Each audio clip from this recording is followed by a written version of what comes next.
And I know for myself, I've really been looking at, okay, what were my goals for 2023? Which ones didn't I reach? Which ones maybe need to change or shift? But really looking at what do I want to get out of 2024?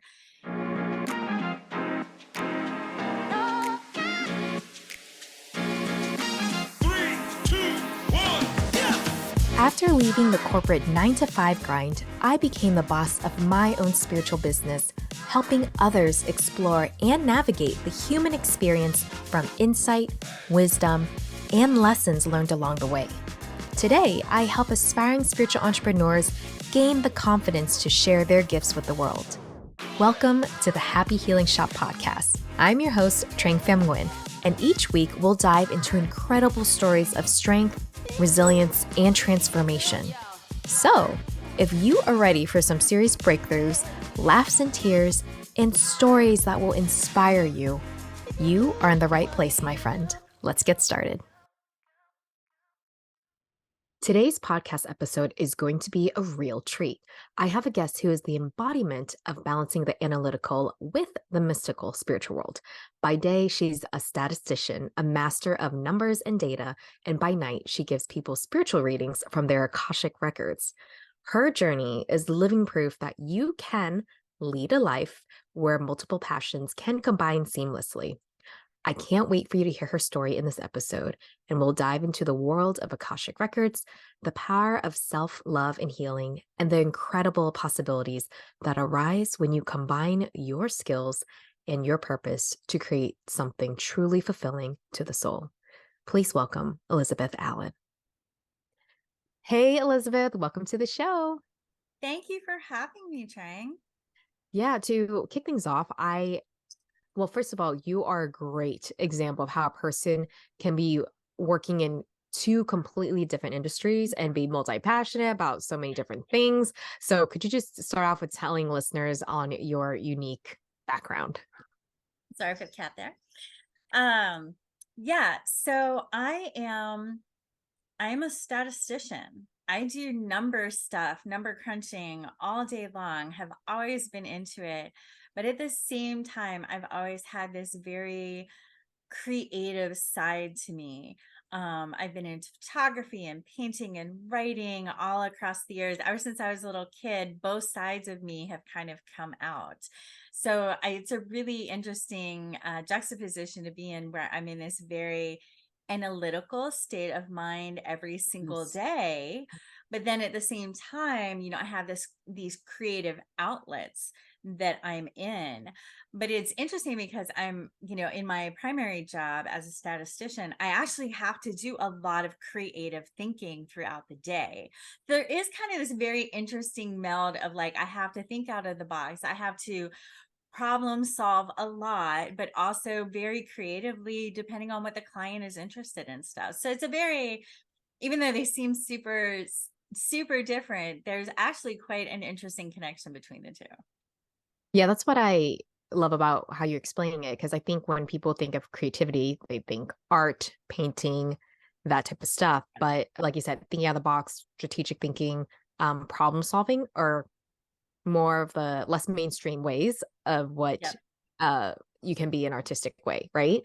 It's so funny because stats is totally analytical, and so people are like, "What?" Usually, you meet someone that's more extreme of that, and sometimes those people aren't really into spiritual things. Sometimes, Mhm. so yeah. So with the Akashic Records, you're an Akashic Records reader. So most people honestly, they probably don't know what that is. So Yes. in layman's terms, what is the Akashic Records? How would you describe it to like a fifth grader? So the Akashic records are kind of the energy log, if you will, of all people, places, things, and events from the past, present, and future. And so it's really this way for us to go into the ether, if you will, and get information. So if you think about somebody who's a psychic, they're downloading information constantly and giving it to people. And this is a way for people to actually kind of go in and get some of that information on their own. it's something that hasn't been around as long as psychics and mediums. Most people have only heard about it. Those of us that are aware of it have only heard about it within the last probably 10, 20 years. Even though I believe somebody found them, I don't know, maybe 100, 120 years ago.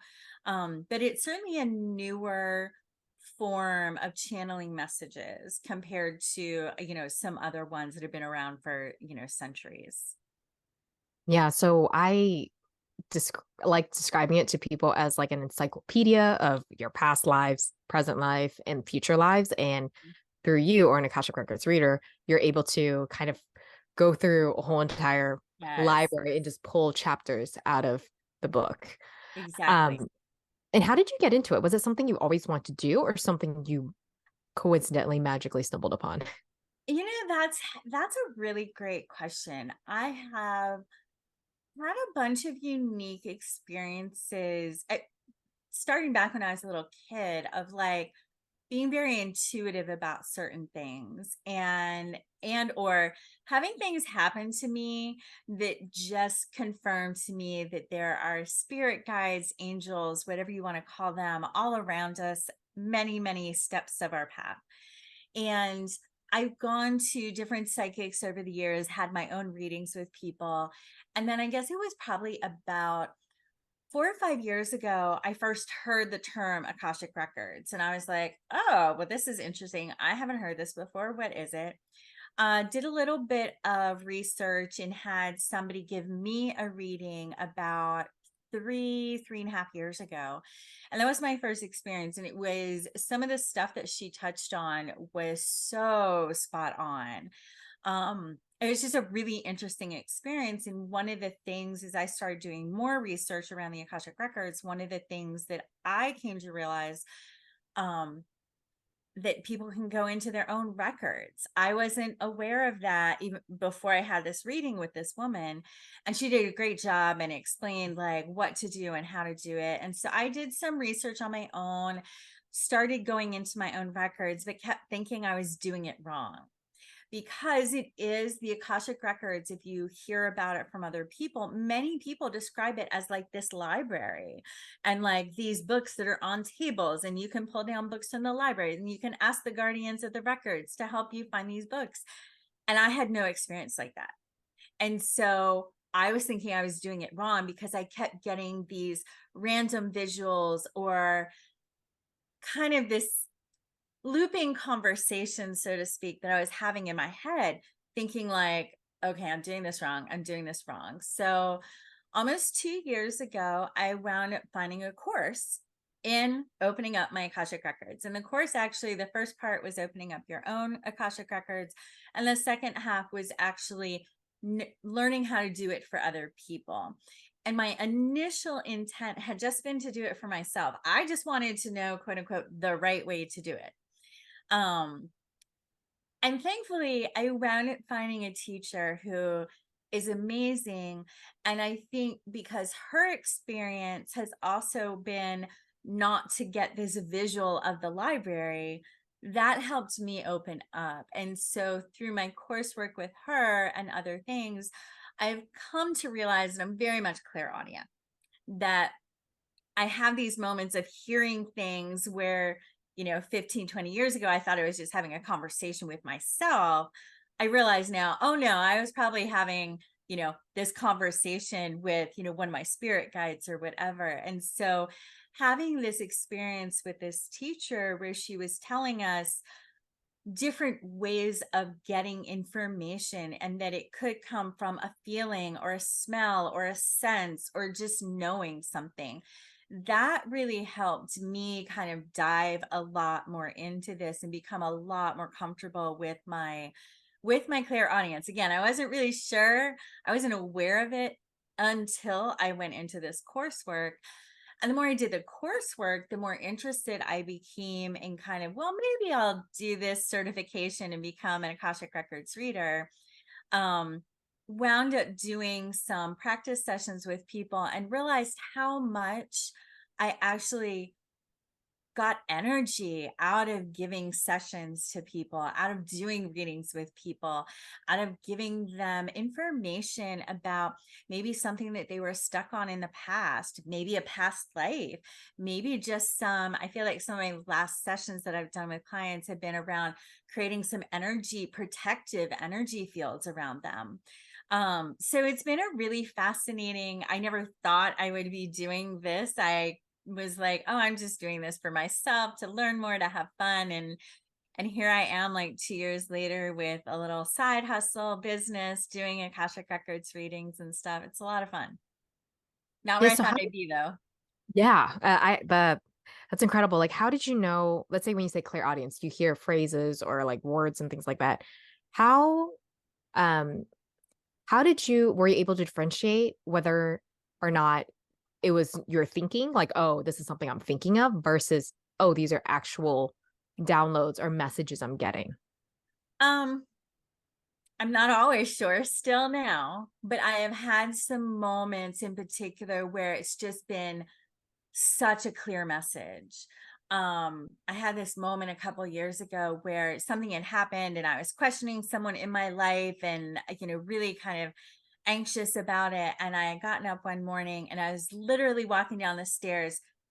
Oh, so clearly I heard, it's not what you think. Like, just like out of the blue, it's not what you think.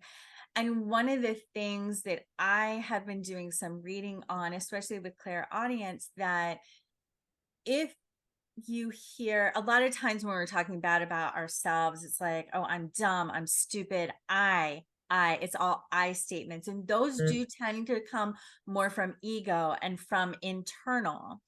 So if you are, so that was kind of one of my big clues, is I realized how often it was, you should do this, or you are framing this wrong, or your next, the you statements. I was like, oh, that's probably more of those are probably coming from like my loved ones and spirit guides, the people who are with me in this life to help guide me through this life. But it's still a struggle. I still have times where I'm like, oh wait, was this ego or was this, internal versus, people around me. And so I still kind of had to sit with it sometimes, but I would say for me, at least, the differentiation seems to be whether it's an I statement or a you statement that I hear. Yeah, and I think people that don't know about the spiritual world, when they get readings from psychics or like you, they get that conception of like you get a very clear message instead of you having to interpret it, and because it's not black and white, it can be very gray sometimes. Yes. Mm. Yeah, because something, how I would interpret something. So I had something happen with a reading where, as I was, when I open up a reading, I start to try and connect with the person's energy. And as I was doing that, and usually I can do it fairly quickly, but as I was doing that, this wall of butterflies came at me in my head, visualizing as I'm trying to connect with this person. And I have certain ways that I think about butterflies, and they can be hopeful, they can represent a lot of different things. So when this woman's records were open, I went and asked her, I was like, so what do butterflies represent to you? Oh, well, they usually represent my mother. And I realized, because part of what I was sort of given the message from my spirit guides was to just state to them, I'm here for good, I'm not here to harm, I'm here to help. And once I said that, the butterflies just completely opened up so that I could then connect with this woman. And so it was very interesting when she said it was, they represent her mother. I was like, oh, well, that completely makes sense. I would get this wall around me where they would want to protect her and make sure that I was sort of a safe person to support her, to give her messages. So I think it's, going back to your initial point, it's a really interesting piece of, when I do give readings, I'm getting, typically, either I'm hearing words, I'm getting quick visual images, and it can be how I would interpret maybe a black cat in my life. Someone else might have a very different view of what black cats represent to them. And so most of my readings are very conversational, where it's like, oh, I'm getting this image. What does it mean to you? Um, or I get an image, I get something that I'm unclear about. And so then behind the scenes, I might be asking my masters, teachers, and loved ones more questions to try and get a little bit more precise answers for the client. Yeah. And for doing the Akashic Records, I know you've mentioned to me that, I think in this line of work that we do, it can be quite healing for others. So for you, why does that make the job so fulfilling? Oh, it's I do think I was just at a retreat actually with my teacher a few weeks ago, and I think this is something that came out in one of my interactions with her and with a couple of other people there, that I do think I have a great calling to be a healer. And I think this is something that I've really kind of started owning a lot more over the last probably couple of months, and recognizing I am in this supportive healing space. Even in my primary job, I do a lot of support, a lot of mentoring, a lot of helping people grow. And it does give me so much joy and happiness to know that I've helped somebody on their path, to know that I've helped somebody understand a situation, whether it's a past life situation, how it's impacting them, whether I've, helped somebody sort of release some ties that they might have with someone. It gives me so much truly joy to know that I've been able to help somebody along their own path. But it really does. I mean, you've talked to me after some of my session. It really does energize me. It makes me, I don't know, it's a whole different type of energy that I get from doing these sessions with people, um, than I get in other places. Yeah. And I think that's what's great because, you know, again, by day you're doing stats, but you're taking that same skill of mentoring junior people or just mentoring people along the way, giving them guidance, and you're bringing that same skill to a different industry, right? And I think that's Yes. what's, you know, that's why I love hearing that because it gives people a different way of looking at things. Because sometimes I think people think I'm doing stats, that's my career, that's my job. But a lot of times Mhm. it's look at the skill that you're good at and see how you can carry it to all the other things you do Yes. in life, right? Yes. So, and just like it's fulfilling when you see that someone gets clarity and they're like, okay, I know how to keep moving on, keep moving forward with my future now and not feel so stuck Mhm. anymore. Mm. Yeah. Okay, so the next thing I do want to talk about is you shared with me that you've been divorced. And that is a huge transition and life changing event. It's usually not easy. There's a lot of hurt and pain, and sometimes, like, oh, a lot of just back and forth going on, right? But what I love about your story is that you chose to take the lessons from it, and be able to incorporate it into your spiritual business, which is brilliant. So, how did your divorce, this whole experience, lead you on a path of healing and helping others find their voice and their journey? And how have you incorporate that experience into your business? So, so I was married for 10 years, and we had, as with many marriages, we had some really great times. And then unfortunately in the end, some not so great times. Um, when I came out of that, I was very lucky. We didn't have any kids together. We didn't own any property together. So it was a much easier divorce than other people go through. And we each had our own incomes and everything. So it was a very easy-ish split. I mean, mentally very hard, but in terms of trying to figure out what to do and how to do it, it was really very easy. Like a clean cut. It kind of was. He moved out of state. I stayed here in Atlanta. So we didn't really have any friends that both of us were good friends with. So like there was just so much that it really was a very clean break between us. And the divorce itself actually was incredibly amicable. And I'm so, so grateful for that, because as had on your podcast, it isn't always the case. Yeah. And so I was very lucky for that. But I do realize that marriage, I would not be into the Akashic Records right now if I was still married to this person. He was not really a spiritual person. He certainly wasn't into sort of, the psychic new age kind of realm that this is in right now. But having that, having been married and then being single again and having the house, space to myself again, it really allowed me a lot of time to kind of grow more into the person I wanted to be, the person that I really, I don't know, what most aligned with me. Um and we were divorced about a year when COVID happened and the shutdown.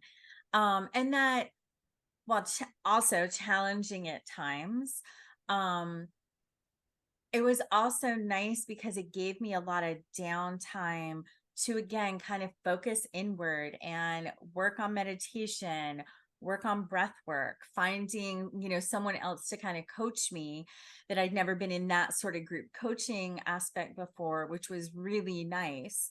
Um, so yeah, it was a really interesting transition going from this person who, I kept my mouth shut about a lot of things in my marriage, and that was probably to the demise of my marriage. Where over the last couple of years, I have really worked on owning my voice and being very true to myself. And I think, this is something that has been really important to me. I'm still single, but going out and dating.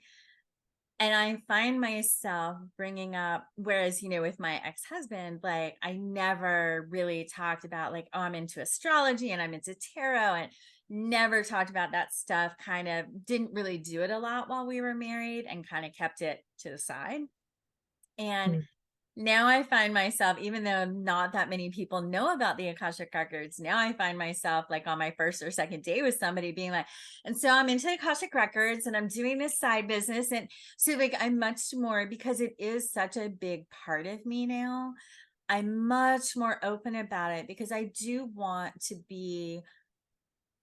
want all pieces of my life to be aligned with who I truly am, what my soul truly is. And that's a really important aspect now. And it's funny because again, in my day job, it's very analytical and everything. But I have some friends who follow me on Facebook or on Instagram. And I've had multiple of them be like, okay, what's this Akashic Records stuff you're doing here? Like, what's it all about? So I don't know. It's just a very interesting. I'm a lot more open about who I am, what I'm about, and I think a lot more secure and confident in that aspect as well.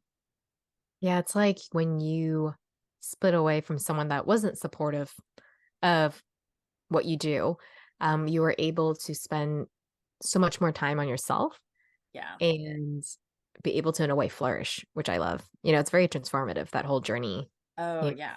of being quiet and kind of shrinking, and then finally Mhm. being able to be yourself, your true self. And also, in a way, you grew to a different person.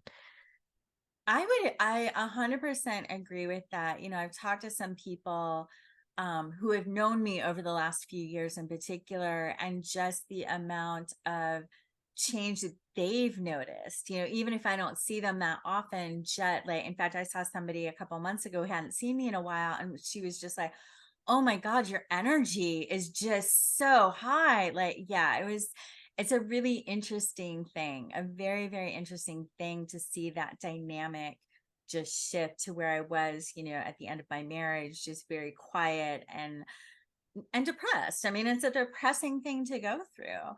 To now being in this place where like I'm kind of a social butterfly and I'm out and about and I have lots of friends and I'm doing this side hustle, and and I have this great primary job. So yeah, it's a very different life than I had a few years ago for sure. Yeah, very empowering, very as if you stepped into your full power. Yeah. Yep. Yep. Mm.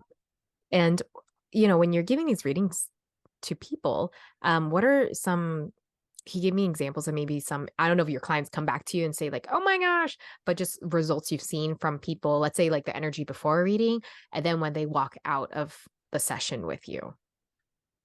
So many people, and I think this is true for psychics, for mediums, for Akashic Records, people do tend to come to you when they're in a time of transition or crisis because they want answers, right? Like, I'm not happy with something that's going on now. I need these answers, or I need to understand what's going on. Um, and I think that's one of the great things that, I've been able to do. So, each session is very unique and individual depending on what the person wants to go through and talk about. I've had some sessions where the person has something going on in their romantic relationship, and so they want to talk about, okay, I want this to end, or it's in process of ending. How can we make this amicable? How can I show up better for my kids? How can I show up better for myself? um I've been in other situations where somebody um just wanted to, like, with their business, kind of wanted to understand the next steps and where they should be going, and it wound up going into like a past life thing, and like kind of, something that had happened with her long long ago, and it, centuries before, where they just something there was a big piece that was related to some trauma that had happened back in, like, again, I think it was like the 1600s or something, that was impacting her abundance, wealth, thought process, and really building up her business. And so, looking back at that trauma and talking through that trauma and trying to heal her with that trauma, coming out of it, she felt lighter. She felt more hope and more positive about the next steps. Some people just want answers for the next steps in their business or their life or whatever. I talked with somebody who's in California doing career stuff. And she was like, well, what do you see about this? Or what about this path? And I was like, oh no, not this path. This isn't for you. I know you think you want that, but you really are going to hate it. And we would do sort of a future focused kind of session where we could look into the person's energy in the future. Like, okay, if you choose this job, how are you going to feel in 6 months? What kind of downloads can I get around that? So I think it can be very healing for a person. And again, I think a lot of people come out, lots of tears are shed, that's for sure. But I think people can come out feeling like they have some answers, either about what has happened, why it's happening, what their next steps are. I think that's the biggest thing, is really having people understand, maybe not all the steps, maybe not knowing exactly where it's headed, but at least some understanding of, okay, where should I go next, if you will. Yeah. And what are when it comes to readings, people might say, Elizabeth, why can't you just channel all the answers for yourself? You know everything in the world. Why does it not work that way? Oh, I wish it worked that way. Well, I mentioned the ego earlier. That's a big piece of it. Again, a lot of times when we're asking a question, we're in transition, or it's a big emotional thing. It's one thing for me to go into my records and be like, okay, should I wear red or blue today? Quite another for me to go into my records and be like, all right, this guy came back into my life, and I don't know if I should give him a second chance or not because of all this other stuff that happened. That's a much more emotionally charged question compared to, what color should I wear today? And because of that, our egos can really impact and maybe even cloud and give us answers that we think we want to hear. Whereas if you go to someone else and ask these questions, you're getting a more objective view of the messages that they're getting. I'm not invested in whether you make $1 million or not. Like, I'm not invested in the same way in your life as you are, which is good. But our ego can really cloud things. And so it can be really difficult for the actual messages to come through. And we think we're getting messages from the masters, teachers, and loved ones, that, if you will, the guardians of the records. But really it's coming from an ego space. It's coming from the answers that we think we want to hear. And so it's nice to be able to have someone else you can go to. Even I mean, I have partners from my different classes that if I have a question that's really charged, I will still go to them and I will ask, like, hey, can you do a quick reading for me? Because I recognize that, like, I might not be getting accurate answers if I'm asking detailed questions. So, Yeah, I was thinking of a analogy of, when you're an author or book writer and you're looking at it and you've been staring at it for such a long time, but you say like, "Oh, I think this chapter is good. I think this book is good." But when you get an editor that has been away from it and yes. is not involved with all the characters in the books and stuff like that, they'll take a kind of fresh look at it and say like, "Actually, this doesn't do well, or maybe you might want to change it like that." So, Yep. No, just an I think that's a Mhm. really good analogy because, yeah, like I'm not in the day to day life with all of the characters that are in your life. And so I don't have the same Bias. baggage coming, Mm. bias, yes, coming to this space. And so when I see the image of, I don't know, a brown car, it means something different to me than maybe it does to you. And so we can again sort of have this back and forth conversation to determine, okay, what does this brown car represent actually? Um, and because it could, maybe it's like this super awesome Jaguar or something, right? And to me, it might represent, oh, well, and to someone else, it might represent, oh, that's the car that my dad was driving. And when he, drove away from my family or something, right? Like it can have very different information depending on the person. Um, so again, it's fascinating the different types of questions that I get from people. Like they're kind of all over the place, but still it's me being in this more objective space and channeling these messages and hopefully being able to give people again some hope and some answers. Do you get a little anxiety with, how should I say this? Like when someone comes to you for a reading that you don't know, do you get a little anxious because you're thinking, all right, let's see what comes through. What's going on with this person, this reading? Uh I'm better now. Certainly when I first started, I was very anxious because I was lacking confidence in my abilities at that point, and so that was part of the anxiety. And so that piece of things, I feel a lot more confident. I think I've shared with you at different points that, like, in most of my sessions, I have a moment with someone where I get the tingles up and down my back, and that is kind of my sign that, like, I have hit on something like really important, really big. And all of those different pieces or things, I will say something that I could have no way of knowing whatsoever. And so all of those little pieces, at least for my confidence, have really helped that piece of things.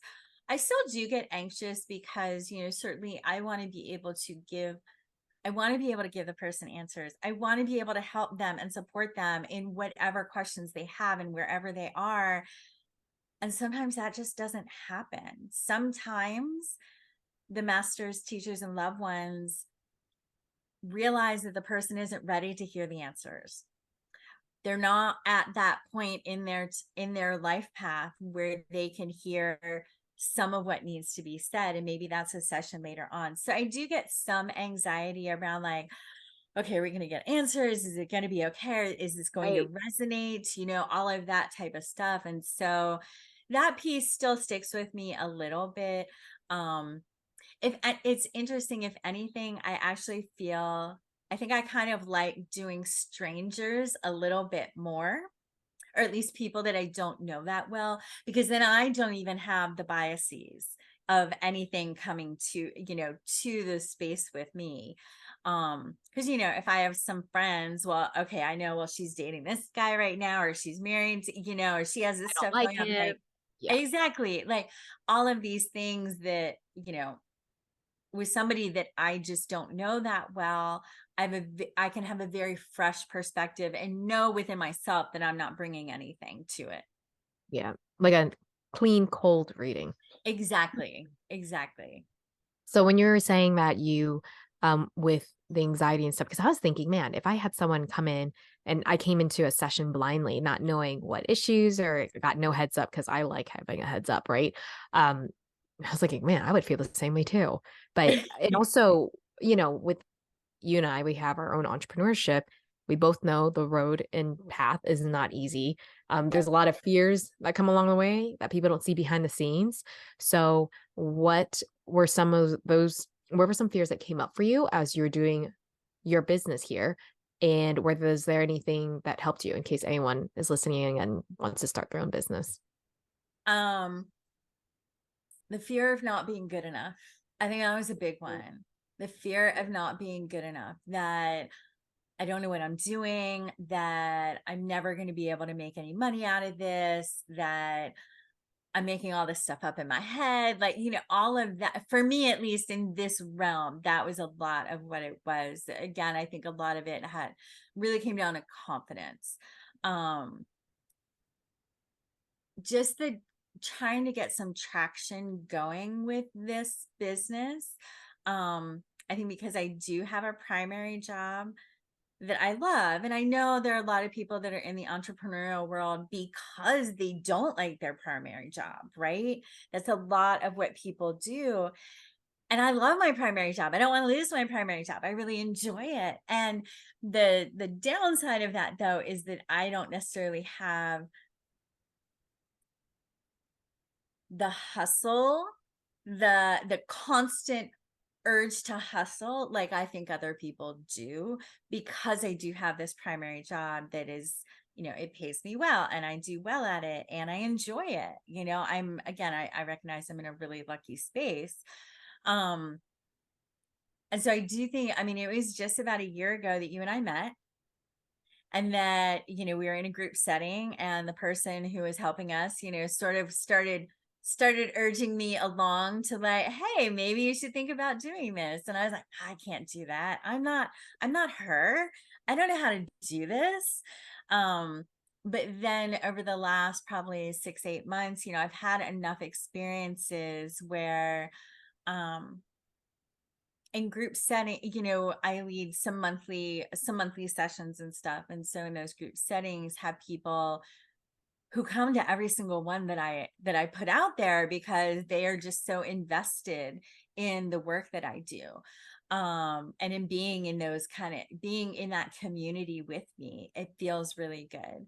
I think being in a group coaching setting where, and I believe this about, because I've been in enough different group settings where it is fascinating that sort of the people that come together in those, you're all kind of going through similar things about the same time. And like you just magically wind up in this group together, not realizing that you're all going to be doing this. And so I think, one of the other women that was in our group with us was also working on building her business. And so I think having that and having us all be in similar spaces to want to be working on growing our solo businesses and dealing with all of the other life stuff that was going on at the same time, with our coach who was also kind of working and giving us confidence and helping us and giving us homework.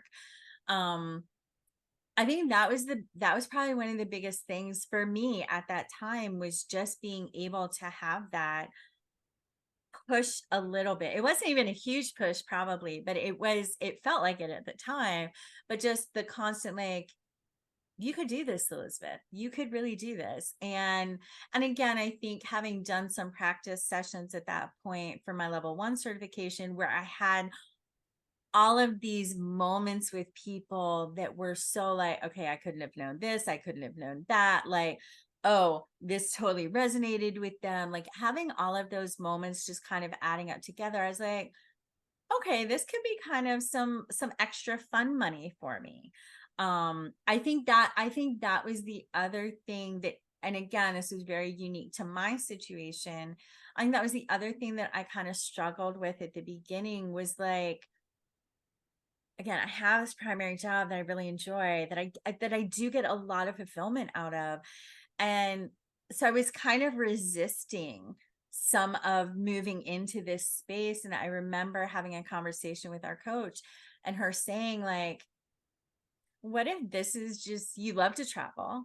What if this is just extra vacation money so you can travel like first class? And I was like, that was all I needed for me to like fully step into it. Like, I just needed kind of a reframe for myself of like, what could I also get out of it? Certainly the helping people is a huge get for me, but I needed something else to continue to prompt me to kind of really make the effort there. So having that, and this probably goes for anyone, having that very specific why are you doing this? And it could be, like I said, for me, it's not just the, oh, extra travel money. It is also, this feels really good for me coming out of these sessions. It feels good to help people on their path, to help people get re-energized and refocused on what they want to do. The combination of those two is my why. Definitely my why. Yeah, I love that because it's like you said, you are one of the few people I know in my life that like their day job. So you kind of already have that mentally a safety net. It's kind I of like, do. oh, I do. why do I have to, which is great. Like, why do I put time with my Akashic Records, especially if I'm tired? It's fine. I Yep. have this financial safety net, right? But I love how you're able to reframe of like, oh, this extra money can also level up my life. I might not need this Exactly. extra money because I'm financially comfortable, but it's like, I could spend it on hobbies, first class, things like that. Exactly. Um, Exactly. and also I think what you're saying in the beginning, and everyone, including myself, that's doing the entrepreneur in the beginning, it is so nerve-wracking, just to put your face, we talked about this, putting our face on camera for social media, like, Oh my God. right? I always like to explain that it's like, when you start doing practice readings and then eventually you had to be pushed, like, everyone needs to one day be pushed to finally start doing paid readings. But it's that exposure of when you first do that first 5-10 readings, it's like nerve wracking, or you're going in blindly. You're like, how's this going to go? How are people going to react? But then over time, even with your monthly events, when you see people, I remember the first time you're doing a webinar and you're like, okay, I have all my PowerPoint together. But now that you've done it over and over again, you're like, okay, I got the flow down, I got the tech down. Yep. And I think that's the thing. People get so anxious because in the beginning, we haven't done it before, and then once it becomes routine and people are like, how do you show up like that? You're like, well, I've been doing this honestly like 30 times already that I can kind of Yep. predict what's going to happen. I kind of know Yep. what to say, you know? And like you said, with being in a one-on-one or group coaching, that encouragement and support and being able to relate to other people because you're saying, Yes. oh, I'm struggling as an entrepreneur with this. And so are other people. So I'm not, okay, I don't suck. It just happens with everyone. Everyone's kind of Yep. flailing at the same time. And yeah, I think the one of the biggest things in our group coaching that we were in together, our mastermind, was the accountability and the homework. It's really Yes. easy to push things off, but it's hard to push things off when someone's like, okay, well, next week, you'll be doing Yep. this and we'll check up on it. And you're like, oh, shoot, the night before you're doing it or something like that. And in a way, it's like, yeah, you're cramming sometimes, but Exactly. there is that accountability that people underestimate that's like very underrated, right? And Um, she was really good. She would take detailed notes and oh like, yeah. yeah, like she was really good about making us accountable for all this stuff. Yeah. hmm Yeah. And so for anyone that's considering like you in your shoes that I'm dabbling to tarot or I'm dabbling to something, maybe I can use my spiritual gifts to start my own side business, side hustle, money on the side, but they're not sure about it. What would you say to them? Oh, just do it. What's the worst that's going to happen? I think that's the nice thing. I mean, honestly, I think that's the really nice thing about this type of business where it's really a service oriented business, right? You don't have to, there's actually from my perspective, a very low investment startup fee, Yes. right? Like, so what's the harm? You can get, there are free places where you can do, webinars. There are free places where you can do graphics. You can get on Instagram for free. Like you can do all of this social media stuff for free. It's it's really easy to get started. I invested some money to get like a professional Zoom account so that I had that. I invested some money to get the professional level of Canva so that I could have, access to more templates and stuff. I invested some money to have someone create a website for me because I was like, I don't want to deal with that. But you and I both know people that don't even have a website. They just use like a Facebook page or an Instagram page. Like that's where they do things. So there are, again, for service oriented type of stuff, I think it's a super low bar in terms of money to get into it. You just have to have the right mindset and just kind of take that leap of faith, like, and I also think make a commitment. Um, Make a commitment to yourself that, like, you know what, I'm going to work at this for 6 months and see where it goes, really making an effort on things. Not that I really have, but you and I have talked about this, like anytime I put a little bit of effort into my business and even just a little bit of consistency, like I do get rewarded from that. With more people just showing up at my monthly freebie events, or more people, reaching out to me about doing a one-on-one session with me. So I do think it's really a lot about just showing up and carving out the time, especially like, and I get it because for me, my primary job does take up a lot of time at different points. And so it can be really challenging for me to carve out that time.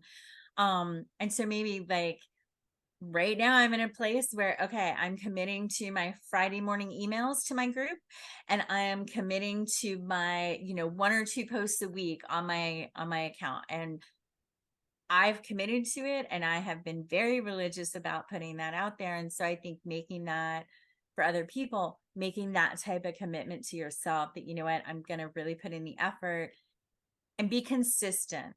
I think that's the bigger thing. It's one thing if you're going to put out like 20 posts one week and then do nothing for 2 weeks. That's not really going to get you the traction. It's really, let me be consistent so that my community knows when they're going to hear from me. Okay, I'm always getting Elizabeth's random Friday emails. So again, I think it's a low bar. Take the Is. leap of faith. Yeah. Yeah. And I think sometimes before people start, they start running all these things in their head, like, oh, what if, right? I'm not as professional as person. I always say in the beginning, start very basic. I Yep. even know someone where, and I know people have different financial situations, and I'm like, there are, like you said, free resources out there where you can kind of get, that's what I did when I had to start out, where you just kind of get creative and you're like, you know what, I'm going to use a free version of this and a free version of that. Exactly. And once I start getting financially okay, then I can start upgrading when I need Yep. to. But even when people are like, oh, I don't have the best camera, you don't need to, you know, you can use your regular webcam or even like your phone. And so people start to Exactly. overthink about the tech stuff, but the tech is actually some of the simplest things once you know which ones to use. So, but again, it's like the mindset of like taking that leap. And like you said, what is the worst that could happen? And as you can see, when you were starting out, the worst that could happen is not posting and then no one shows up. Exactly. Yeah, that's the worst. People think, oh, everyone's going to have eyes on me in the beginning. No one has eyes on you. It's like the No. opposite. It's the opposite of what you think the problem is going to be. Yeah. So, Yeah. okay, what services, events, programs do you offer in your business? So I am looking at 2024 because we are, as we tape this, it is Oh, like, beginning to middle of November. So we're yeah. like 6, 7 weeks away from like 2024, which is crazy. And I know for myself, I've really been looking at, okay, what were my goals for 2023? Which ones didn't I reach? Which ones maybe need to change or shift? But really looking at what do I want to get out of 2024? And if that's the case, what do I want to start working on right now? And so I do run this one freebie a month. Each month is kind of a different topic. And in that freebie, I give a little intro about about myself, about the Akashic Records. And then I actually walk everybody through going into their own records and have some before the session, before the webinar, I actually download from my masters, teachers, and loved ones some specific questions for the community to ask themselves. So everybody goes into their own records. We have specific questions that we ask. And then we kind of close the ceremony, have some sharing, but it's a really nice sort of monthly. I kind of switch up, the days of the week that it is, but it's a really nice kind of monthly community. Different random groups of people show up, but it's a way for people to get that little bit of intro of what the Akashic Records are about. And then also kind of my personality. I'm certainly not for everybody. And so if somebody was interested in working with me, hey. So in the middle of December, I have a mini workshop that I'm going to be hosting that's going to be all about figuring out our goals for 2024, because actually the new year, the full moon is on December 26th. And the new year, January 1st, is probably moon cycle wise about the worst time that you can decide to start and implement something. Mm. So my goal is to do this mini workshop, the beginning to middle of December. It's going to be a few days before the new moon in December, which is on December 12th. And so you can join just the mini workshop, or if you want the upgraded VIP experience, then we do the mini workshop, which again is all going to be about trying to identify and land on what our goals should be. What do we want to get? What do we want to get out of 2024? Work on those intentions a little bit more on the new moon on the 12th. And then get focused again at the full moon on December 26th to kick all of that stuff off. And access to me in between if you decide to do the VIP version. So, and then always, I'm always open for one-on-one sessions as well. Yeah, love it. Love it. If people want to book a one-on-one session, or if they want to sign up for your freebie events or even some of the channeled paid events as well, where can they do that? alteredstates.com. And so it's ALTARED dash states, STATES.com. I'm also on Instagram. So at _altered_states. And yeah, either of those, you can find me, DM me, book a session with me. I also, if you're interested in learning more and you're still not sure if I'm the right match for you, which is totally fine. It's kind of like finding a best friend, therapist, partner. Book a discovery call with me. I have 15-minute freebie sessions where we can kind of talk through what somebody needs, what they're interested in learning, and they can get to know a little bit more about me. Yeah, and I'll include all that in the show notes down below. And if you want to see a sample of her reading, I had a reading with her, and it's on my YouTube channel, The Happy Healing Shop. Yeah, so thanks so much for being here today, explaining to more about the spiritual world, and also showing that to people that you can do two completely different things and Yes. still have a fulfilling life with it. And that is for today, my friend. I hope you were inspired by Elizabeth's story. As you heard, her intuitive gifts come in different forms, including clairaudience. But did you know that there are 6 different gifts that exist? And yes, everyone has them, including you. And if you're wondering which of the 6 that you have, I've put in the show notes down below my freebie, Which Intuitive Ability Do You Have quiz.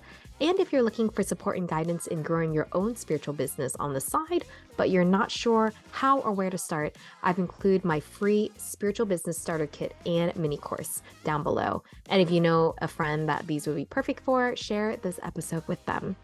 As Elizabeth and I mentioned, having a supportive group is crucial to being successful.